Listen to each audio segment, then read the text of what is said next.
Dans cette petite vidéo, nous allons nous poser la question, le salut est-il déjà advenu ou faut-il encore l'attendre? Au cœur de la foi chrétienne se trouve le mystère du salut que nous proclamons dans le credo et que nous revivons à chaque fois que nous participons à la messe. En proclamant la mort et la résurrection de Jésus, nous annonçons que nous sommes sauvés du péché, sauvés de la mort. Mais à bien y réfléchir, sommes-nous bien crédibles auprès de nos contemporains qui pourraient nous rétorquer à juste titre « Il est beau ton salut, regarde la souffrance autour de toi, regarde les guerres, les injustices. » Et même, plus fondamentalement, nous avons beau être chrétiens, nous avons beau être baptisés, nous mourrons comme tout le monde.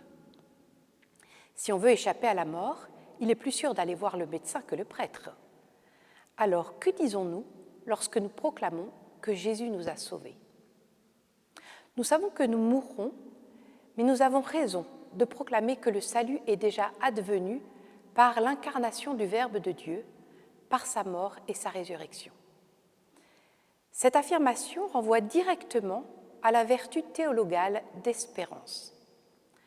Une vertu théologale est un don que Dieu nous fait par la grâce du baptême. Elle n'est pas le fruit de nos efforts pour voir la vie du bon côté, en dépit de tout ce qui va mal.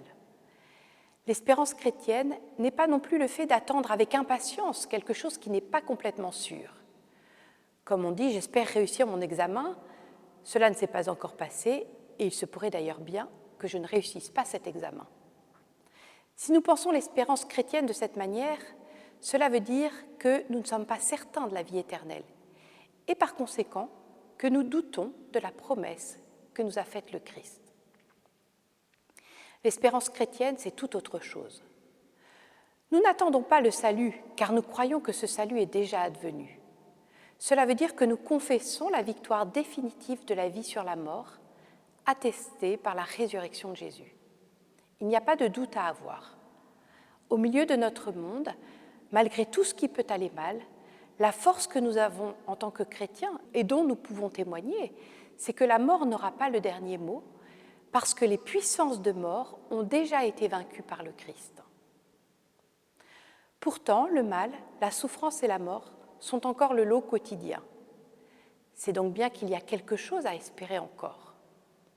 Il ne s'agit pas d'espérer le salut lui-même, qui, comme je l'ai déjà dit, est déjà advenu. Il s'agit d'espérer sa pleine manifestation. Mais me direz-vous à juste titre, pourquoi ce temps entre l'événement du salut, c'est-à-dire la vie, la mort et la résurrection de Jésus dans l'histoire, et la pleine manifestation du salut à la fin des temps, comme on a l'habitude de le dire? La réponse se trouve dans le sens de notre existence, c'est-à-dire la raison d'être de notre vie sur la terre. Il s'agit donc bien du sens de chacune de nos vies. C'est donc une question importante, n'est-ce pas? Reprenons les étapes du raisonnement. Première chose dont nous devons être bien sûrs, le Christ réalise dans son humanité, c'est-à-dire dans l'histoire, le salut de tous les humains. Deuxième chose, ce salut ne nous est pas imposé. C'est une grâce à accueillir librement par chacun de nous. En effet, Dieu prend très au sérieux chacune de nos vies et chacune de nos libertés. Il nous a créés pour l'aimer et on ne force pas à aimer, sinon ce n'est plus de l'amour.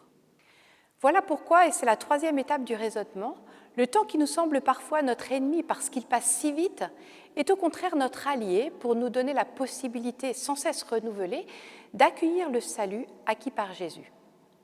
Chaque jour qui passe est une occasion d'accueillir plus pleinement, à titre personnel, individuel, la grâce du salut que Jésus a acquise une fois pour toutes, pour l'humanité, au temps de sa vie mortelle.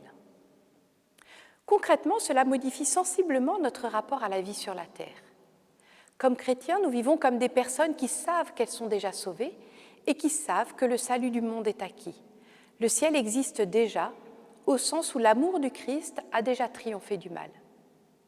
Il y a une manière d'être, de vivre, qui témoigne de cette assurance et qui réside dans le refus de toute forme de complaisance dans la négativité.